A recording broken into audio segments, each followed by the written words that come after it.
कि आर्थराइटिस क्या होता है, तो मैं डॉक्टर हुमा से ही बात शुरू करता हूं कि डॉक्टर साहब ये हमारे नाजरीन को बताइएगा कि आर्थराइटिस क्या होता है, इसके बारे में ज़रा बताएं। जी बहुत शुक्रिया, आपने इनवाइट किया, बहुत शुक्रिया, और स्पेशल टीवी का भी बहुत शुक्रिया। डॉक्टर साहब, बात करती हूँ आर्थराइटिस के हवाले से। तो जैसा कि इसके नाम से ही जाहिर है कि आर्थराइटिक प्रॉब्लम्स है इसमें, आर्थो प्लस आइटिस। पहले तो इसको डिफ़ाइन कर दूँ ना कि रिलेटेड टू जॉइंट्स है आर्थो, और आइटिस जहाँ पे वर्ड आ जाता है उससे ये चीज़ शो होती है कि वहाँ पे कोई ना कोई इन्फ्लामेशन मौजूद है, कहीं सोजिश कोई मौजूद है। तो आसान लफ्ज़ों में ये कि जोड़ों की जो सोजिश है उसको कहा जाता है आर्थराइटिस। और आर्थराइटिस जैसा कि आपने अभी जिक्र किया, आजकल ये वो मर्ज़ है कि तकरीबन हर घर में कोई ना कोई एक फ़र्द इसका मरीज़ ज़रूर मौजूद होता है। उसमें हमारी लाइफ का जो पैटर्न है वो भी बहुत ज़्यादा मैटर करता है, और बहुत सारी वजूहात हैं जो इसमें हैं। तो ये है बेसिकली जो है inflammation of the joints. Arthritis, inflammation of the joint. Sir, ये इन्फ्लामेशन कैसे हो जाती है जोड़ों में, क्या वजह है, इस पे ज़रा रोशनी डालें। इसकी वजह ये होती है जी कि एक तो एज फैक्टर भी आ जाता है उसमें, जॉइंट इंजरी होती है उसमें, इन्फेक्शन हो सकती है, जेनेटिक प्रॉब्लम होते हैं, बैठने का पोस्चर जो अगर मुनासिब नहीं है, चाहे कमर है या घुटने हैं, इसको भी ऐसे अगर बैठेंगे तो घुटने पर भी वो बैलेंस नहीं रहता। सीडेंट्री लाइफ है, स्मोकिंग है, ये इसके काज हैं। इस वजह से ये होती है। और इसकी सबसे जो बड़ा काज है वो रूमेटॉइड अर्थराइटिस, उसकी काइंड्स में आ जाता है। वो एक ऑटोइम्यून डिजीज़ उसको आप कह सकते हैं। जी डॉक्टर वकील जावेद साहब, जनाब ज़रा इसको सबमिट करें कि आर्थराइटिस क्या है, कैसे होता है। जी बिल्कुल, मैं सबमिट करता हूँ। वैसे मेरी बहन ऑलरेडी डॉक्टर हुमा ने बड़ी अच्छी तरह इसको वाज़ा किया कि आर्थराइटिस क्या है। ऑर्थो ग्रीक लफ्ज़ है जिसके माने जोड़ के हैं, और जहाँ में टेज आएगा इसका मतलब सोजश या इन्फ्लेमेशन। तो मेरा ख्याल है इस पे ज़्यादा बात तो क्या करनी। बहरहाल जोड़ों का दर्द या घंटिया आप कह सकते हैं इसको, घंटिया उर्दू शायद आपकी ज़्यादा तगड़ी है, घंटिया। दूसरा आपने कहा जी, और मेरी बहन ने भी फरमाया कि हर घर का मसला है, हो सकता है हर घर का मसला हो, तो इसमें कोई घबराने वाली बात नहीं। अपने नाज़रीन को बता दूं, क्योंकि इसकी जो रेशो अगर पाकिस्तान की बात करें या वर्ल्ड वाइड बात करें तो वर्ल्ड वाइड इट इज़ 0.55%, यानी कि 55 पैसे आप समझ लें। तो बिलो मतलब 0.5% भी नहीं है। जिस तरह आबादी 8 अरब आबादी है तो उसका आप 0.5% निकालेंगे तो कोई इतनी ख़तरनाक बात नहीं है। दूसरा, डॉक्टर साहब ने बड़ी रोशनी डाली कि सेडेंटरी लाइफ स्टाइल, एक चीज़ शायद मिस करेंगे, उसमें ओबेसिटी भी शायद इसकी बहुत बड़ी एग्जैक्टली है। ओवरवेट, मोटापा, ओवरवेट। आपका जो BMI है, बॉडी मैक्स इंडेक्स एक होता है, उससे जब आप ओवरवेट होते हैं, उसे क्रॉस करते हैं, तो वो भी एक बहुत बड़ी वजह बनती है। तो जोड़ों का दर्द होता इसमें ये है कि सूजन हो जाती है, इन्फ्लेमेशन होती है, साथ पेन स्टार्ट हो जाती है। तो वो जो कार्टिलेज को जाके फिर मतलब प्रेशर पड़ता है, और जब प्रेशर पड़ता है तो वहाँ से हड्डियाँ भी टेढ़ी होना स्टार्ट हो जाती है, जो डिफॉर्मिटी स्टार्ट हो जाती है। इसमें स्टिफनेस बाज़-औक़ात बड़ी होती है। और सुबह जब पेशेंट उठता है, इसकी एक बहुत बड़ी मैं आपको बता दूं कि जोड़ों का दर्द तो देखिए मुख्तलिफ वजूहात हो सकती हैं। बाज़-औक़ात बंदा बीमार होता है, आम फ्लू होता है, मलेरिया होता है, उसमें भी जोड़ों का दर्द इन्वॉल्व है, क्योंकि इंसान का अंग अंग और हर जगह से दर्द उठ रहा होता है। तो उसकी डिफरेंशियल डायग्नोसिस की बात करूँ, उसकी डिफरेंशियल डायग्नोसिस इस तरह होगी कि सुबह अगर पेशेंट उठेगा तो उसके जो मुख्तलिफ जोड़ हैं, उंगलियों के जोड़, ये कूल्हे के जोड़, घुटनों के जोड़, इसमें स्टिफनेस और पेन वाली कंडीशन होगी, और वो कम अज़ कम आधे घंटे के लिए प्रिवेल करेगी। तो ऐसी सिचुएशन हो तो that is the time to visit your physician and doctor. और फिर ये सीरियस मामला है, क्योंकि एक दफ़ा अगर सोजिश होती है, सूजन होती है, तो उसके बाद हड्डियाँ टेढ़ी होना स्टार्ट हो जाती हैं। तो उस स्टेज से बचने के लिए इसको मतलब वहीं पे कंट्रोल करके अपने मालिक से मशवरा करें। जी डॉक्टर साहब। जी डॉक्टर साहब, थोड़ा आगे चलते हैं आर्थराइटिस पे। इसकी काजेज़ क्या हैं, तो इस पे ज़रा बारी बारी रोशनी डाल लेते हैं कि आप कुछ कॉजेज़ मेन बताएं कि क्यों होता है जोड़ों का दर्द, स्वेलिंग क्यों होती है, स्टिफनेस क्यों होती है, इसकी मेन वजूहात क्या हैं आपके नज़र में? मेनली तो डॉक्टर साहब ये डॉक्टर साहब ने भी जिक्र किया और दोबारा उस चीज़ को जो है रिवाइव करते हैं कि ऐसा है कि ओबेसिटी बहुत बड़ा कॉज है कि हमारे जॉइंट्स के ऊपर एक स्ट्रेस आ जाता है, उसकी वजह से बोझ होता है। और ओवरवेट जो है यानी कि ओवरवेट यानी कहने का मतलब उठाना, यानी वज़न का ज़्यादा उठाना, जो लोग बहुत ज़्यादा वज़न का उठाने का काम करते हैं उनमें भी ये चीज़ होती है कि जॉइंट्स जो हैं उनके डिस्टर्ब हो जाते हैं।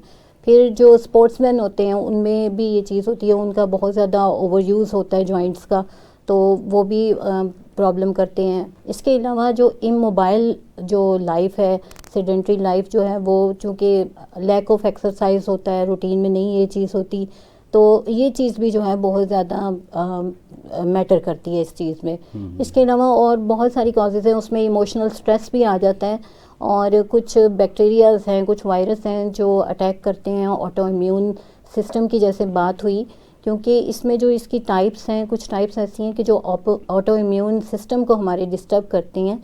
ऑटो इम्यून सिस्टम हमारा क़ुव्वत मुदाफ़त का निज़ाम है जो कि मुख्तलिफ़ बीमारियों से हमें बचाता है, लेकिन जब इसी के अगेंस्ट, हमारे ही जिस्म के अगेंस्ट अगर ये काम करने लगे तो फिर प्रॉब्लम होती है डेफिनेटली।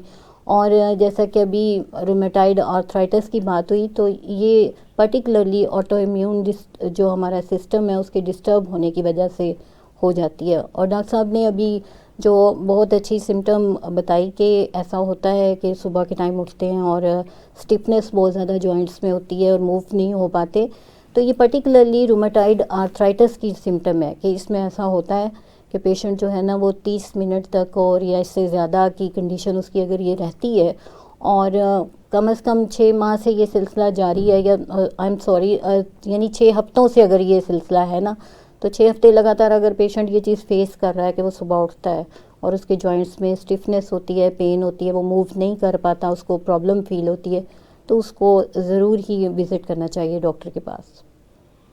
जी सर, और ऐसी बॉडी में कौन सी ऐसी तब्दीली है कि जो यूरिक एसिड की तरफ, या यूरिक एसिड अगर है तो वो आर्थराइटिस की तरफ लेके जाता है? पर भी आता हूँ। काजेज़ में मेटाबॉलिक डिसऑर्डर, उससे मुराद है अगर किसी को हाइपरटेंशन है, बीपी उसका हाई रहता है, शुगर है, ये चीज़ें भी जो हैं उसकी एक बहुत बड़ा काज आर्थराइटिस की तरफ जाती हैं। Over use of joints, over use extra ordinary, एक तो बहुत ज़रूरी है, अगर आप बिल्कुल सुस्त रहेंगे तो ये जवाब दे देंगे कि इनमें ताकत नहीं होगी चलने की फिरने की, लेकिन अगर बहुत ज़रूरत से ज़्यादा अगर इनका इस्तेमाल किया जाता है और उससे भी ये भी एक उसका काज है। और मैं एक थोड़ी सी गुजारिश ये करूँ, जैसे डॉक्टर साहब ने कहा कि जो ही किसी को स्टिफनेस या हल्का फुल्के दर्द या कुछ चीज़ उसमें महसूस हो तो डॉक्टर से रब्ता करें, लेकिन यहाँ पर मैं इस बात पर जोर दूंगा कि वो होम्योपैथ डॉक्टर के पास आएँ। इसका ट्रीटमेंट जो है ना एलोपैथी में बिल्कुल नहीं है। वक्ती तौर पर वो एक दिन या एक डोज लेंगे, उनके जो सिम्टम्स तो दब जाते हैं, लेकिन कुछ अरसे के बाद उसका जो रिएक्शन होता है वो डबल होता है। होम्योपैथी में अगर बर वक्त इसका इलाज किया जाए तो इससे अच्छा इलाज मेरा ख्याल है किसी पैथी में नहीं है। और अगर होम्योपैथी से आर्थराइटिस और स्किन को निकाल दिया जाए तो होम्योपैथी मेरा ख्याल 70% फारग हो जाती है, क्योंकि इन दोनों का एलोपैथी में कोई ट्रीटमेंट नहीं है। वो सप्रेस तो कर देते हैं वक्ती तौर पर, लोग भी बड़े खुश होते हैं, लेकिन मैं यहाँ पर अपने सुनने वाले दोस्तों से ये गुजारिश ज़रूर करूँगा कि अगर किसी को दर्द सोजिश जोड़ों पर महसूस होती है तो वो किसी क्वालिफाइड होम्योपैथ के पास जाएं, क्योंकि आर्थराइटिस ये आस्ता आस्ता जब आगे बढ़ता है तो ये पेशेंट के लंग्स को भी, हार्ट को भी इफ़ेक्ट करता है। ये यहाँ तक नहीं है जी कि उसके जोड़ों का दर्द है तो बाकी सेफ है। तो यही वजह है कि वो एक रूमेटाइड इसको कार्डियक भी एक डिजीज़ होती है, जिसकी वजह से उसमें हमारी कालमियाँ बहुत अच्छा काम करती है, जबकि एलोपैथी वाले उसको कुछ 1 साल तक तो इंजेक्शन देते हैं एंटीबायोटिक, नहीं तो कहते हैं फिर सर्जरी करवाएं। तो ये बहरहाल इसका जो मैं कहता हूँ कि होम्योपैथी में बेस्ट इलाज है पेशेंट को फौरी तौर पर डॉक्टर से रब्ता करना चाहिए। जब भी उसके घुटने पर सोजिश होती है, सुर्खी उसको महसूस होती है, दुखन होती है, ये उसके मेजर 3 सिम्टम्स हैं। जब भी हो तो फौरी तौर पर किसी क्वालिफाइड डॉक्टर से रब्ता करना चाहिए। जी डॉक्टर साहब, कोलेस्ट्रॉल, यूरिक एसिड ये कैसे होते हैं और क्या यही आगे अर्थराइटिस बनता है इनका? जैसे उसका बिल्कुल मैं जवाब देता हूँ। सबसे पहले एक हम कॉजेज़ की बात कर रहे थे, इसमें एक ये भी कॉजेज ही है ना? हाँ जी, बिल्कुल मैं उसी एक मेजर कॉज हम मिस कर रहे हैं कि वो है जी कि जो जाके ना है वो जवानी देखी, जो आके ना जाए वो बुढ़ापा देखा। तो एज फैक्टर को मेरा ख्याल हम लोग मिस कर रहे हैं। तो वो बल्कि मैं इसमें एक और चीज़ ऐड कर दूं, वो भी नहीं डिस्कस हुई कि पट्ठों का, मसल्स का ओवर यूज़, जी बिल्कुल ये एथलीट्स या जो पहलवान होते हैं, ये भी बात का अक्सर पहलवान जोड़ों के दर्द के शिकार देखे गए, एथलीट्स भी अक्सर, कबड्डी के प्लेयर भी अक्सर, और बहुत ज़्यादा वर्जिश करने वाले भी अक्सर देखे गए। इस पर भी रोशनी डालें हैं। जी बिल्कुल, जारा पहलवान की मिसाल हमारे पास मौजूद है, मोहम्मद अली किले की मिसाल मौजूद है। बिल्कुल आप सही कह रहे हैं कि ओवर वर्क या ओवर यूज़ की वजह, जाहिर एक कैपेसिटी है, जिस तरह अभी ओवर वेट की बात हो रही थी, हमारी बहन ने बात की है। देखिए एक जिसकी कैपेसिटी है 50 किलो उठाने की, वो वेट अगर उस पर आप 100 किलो डाल देंगे तो अल्टीमेटली कोलैप्स होगा। होता क्या है डॉक्टर साहब, बेसिकली कोलेस्ट्रॉल भी एक वजह है। यूरिक एसिड के क्रिस्टल्स उन जोड़ों में आ जाते हैं, उस गैप में रहते हैं, तो उससे ज़ाहिर पेन महसूस होती है। वो खैर एक लंबा सब्जेक्ट है, उस पर मतलब ज़रूर बात करेंगे। लेकिन मैं होता क्या है, मैं थोड़ी सी एनाटॉमिकल पोजीशन बता दूं कि कोई भी आपका जोड़ है, जैसा ये मेरे एल्बो का जोड़ है, ये घुटने का जोड़ है, तो इसको मूवेबल जोड़ बेसिकली कहते हैं। इसमें होता क्या है, एक फ्लूइड है, उसको साइनोवल फ्लूइड का हम मेडिकल में नाम देते हैं। आम नाज़रीन इसको आप ग्रीस समझ लें, ये कोई लुब्रिकेशन समझ लें, और उसके साथ एक कार्टिलेज होती है। होता क्या है कि by the passage of time, by the passage of age, वो साइनोवल फ्लूइड की प्रोडक्शन आहिस्ता आहिस्ता कम होना स्टार्ट हो जाती है, और अल्टीमेटली वो एक लेवल पे चली जाती है कि ख़त्म हो जाती है। उसके बाद क्या होता है, कार्टिलेज जो एक लेयर होती है वो डैमेज होती है। तो जब डैमेज होती है तो फिर जाहिर है वो जोड़ों के दरमियान जो कुशन है, एक ग्रीस है, एक फ्लूइड अवेलेबल है, वो ख़त्म होता है, तो वो आपस में टकराते हैं। उससे ऑस्टियोआर्थराइटिस का सिलसिला स्टार्ट हो जाता है और हड्डियाँ भुरनी स्टार्ट हो जाती हैं। तो वहाँ पे जाके फिर मतलब पेन इंतहाई, और वो जिस तरह डॉक्टर साहब ने बताया कि किसी दूसरी पैथी में इसका कोई इलाज नहीं। अल्टीमेटली नी रिप्लेसमेंट या जोड़ रिप्लेसमेंट की तरफ जाते हैं। वो करते क्या हैं, उसमें प्लास्टिक के कार्टिलेज या इस तरह के फ्लूइड वगैरह रख देते हैं, उससे वो नी रिप्लेसमेंट की थेरेपी चल रही है। लेकिन वो अल्टीमेटली वो इलाज तो नहीं है, वो कुदरती तरीकाकार नहीं है। एक मालिज के मतलब होम्योपैथ के पास आए इंशाल्लाह ताला। इसमें जिस तरह डॉक्टर साहब ने फरमाया कि स्किन और इस किस्म के इश्यूज़ में होम्योपैथी 100% इसके क्योर रेट हैं। आप बिलीव करें, हमारी तो क्लिनिकल प्रैक्टिस मौजूद है, 100% स्किन के मामलात और जोड़ों के मामलात में होम्योपैथी अबूर रखती है। कोशिश करें कि वज़न को कम रखें, फैटी चीज़ें कम खाएं, स्पेशली जो सैचुरेटेड फैट्स हैं, ताकि आपका cholesterol level, LDL HDL control में रहे, आपका यूरिक एसिड कंट्रोल में रहे। तो इंशाल्लाह ताला और ऑर्गेनिक चीज़ों की तरफ आएँ। ये जो आर्टिफिशियल चीज़ें हम इस्तेमाल करें हर चीज़ में, गोश्त से हमने काफ़ी परहेज़ रखना है, सादा लाइफ स्टाइल की तरफ जाना है। और बकाल में हमारे डॉक्टर साहब याद आता है, डॉक्टर सिंधु साहब, बिलाल सिंधु साहब, वो कहते हैं कि जी वो सलाद खाएं और पत्ते खाएं। जी ये बात आज चल रही है आर्थराइटिस की। पाकिस्तान के एक मायनाज आर्थोपेडिक सर्जन है, मैं यहाँ उनका नाम कोड नहीं करता, शायद एलोपैथिक लेवल पे कोई तीसरा चौथा पांचवा नंबर होगा उनका पूरे पाकिस्तान में। इस हद तक उनका एक्सपीरियंस है। तो जब एज बढ़ी है तो उनके साथ भी ये प्रॉब्लम शुरू हुआ। तो कोई साल 2 साल पहले तो एक दफ़ा उन्होंने मुझे कहा कि आप मुझे होम्योपैथी की दवाई दें। अब मुझसे, मैं बैठा रहता हूँ तो मुझसे चला नहीं जाता, जब मैं उठता हूँ तो ये एक बड़ा अच्छा सिम्टम है होम्योपैथी में। मैंने 2 मेडिसिन दी कि आप ये यूज़ करें, तो उन्होंने कुछ अर्सा यूज़ की तो वो बेहतर हो गए, फिर उसके बाद छोड़ दी। फिर एक वक्त आया कि वो चलने फिरने से कासर हो गए। अब इतने बड़े आर्थोपेडिक सर्जन हैं कि एक दिन में 200-200 मरीज़ देखते हैं, 3,500 रुपये कंसल्टेंसी लेते हैं। और क्या हुआ कि उन्हें किसी और आर्थोपेडिक सर्जन ने मशावरत के बाद कहा कि आप घुटने चेंज करवा लें, हम आपको वही प्लास्टर के सारा डाल देते हैं ताकि आप चलेंगे। उन्होंने जनाब वो 2-4 बड़े सर्जन बुलवाए और वो कर लिया। करके तो उसके बाद वो व्हील चेयर पर आ गए, जितनी देर मुकम्मल क्योर नहीं होता। ये अभी लास्ट मंथ की बात है और आजकल वो चल रहा है इशू ना। अब वो व्हील चेयर पर चलते रहे, इत्तेफाक से उनको दोबारा पेन शुरू हो गई, कुछ कहीं मूवमेंट ज़्यादा हो गई या कोई वेट पड़ गया ज़्यादा। फिर वो वही कंडीशन में चले गए, पता नहीं कितने कितने कितने लाख रुपए लगा के उन्होंने वो सारा कुछ करवाया, तो वो ज़ीरो पे चले गए। अब उन्होंने फिर और डॉक्टरों सर्जन से रब्ता किया, उनको फिर बुलाया, उनका जी नहीं ये प्रेशर दोबारा होएगा। उन्होंने जनाब दोबारा किया। दोबारा करने के बाद उन्होंने कहा जी अब आप 3 महीने के लिए आप बेड रेस्ट पे हैं, देखेंगे उसके बाद क्या होता है। यानी कि एलोपैथिक में ऐसा भी होता है। अब आते हैं अपने टॉपिक की तरफ। तशखीस,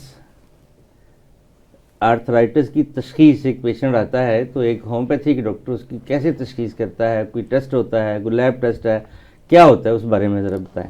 जी डॉक्टर साहब, लैब टेस्ट भी हैं और जो हमारी ऑब्जर्वेशन होती है डायग्नोस करने के लिए, वो भी बहुत इंपॉर्टेंस रखती है। कि आपके पास एक पेशेंट जब आता है तो टेस्ट तो हम बाद में रिकमेंड उनको करते हैं। जब वो आता है वो आपको सिम्टम्स तो उसकी सामने होती हैं आर्थराइटिस की, क्योंकि पेन बहुत ज़्यादा होती है उसको। अगर आप नोट करें तो उसके जो जॉइंट्स होते हैं उसके जोड़ों में स्वेलिंग नज़र आ रही होती है और समटाइम वो रेडनेस होती है उसके ऊपर, और पेशेंट बिल्कुल भी उसको, यानी टेंडरनेस इतनी होती है कि वो उसको टच भी करें तो वो बर्दाश्त नहीं करता।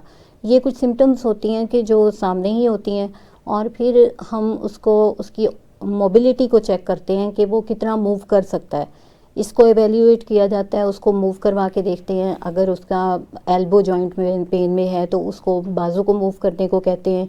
इसी तरह लेग को, कि उसकी रेंज ऑफ मूवमेंट कितनी है, कितनी दूर तक वो मूव कर सक रहा है। इससे इस नवैयत का पता चल जाता है कि पेशेंट को किस हद तक प्रॉब्लम है। इसके अलावा उसकी हिस्ट्री नोट की जाती है तो उसमें बहुत चीज़ें पता चल जाती हैं। आया वो कोई ऐसी मेडिकेशन तो नहीं ले रहा जिसकी वजह से ऐसा है, क्योंकि बहुत ज़्यादा स्टीरॉइड्स वगैरह का इस्तेमाल जो है वो भी कॉज बन जाता है आर्थराइटिस की। इसके अलावा उसका जैसा कि बॉडी मास के हवाले से कहा गया कि ओबेसिटी वगैरह देखते हैं कि पता चल जाता है कि ये भी वजह है।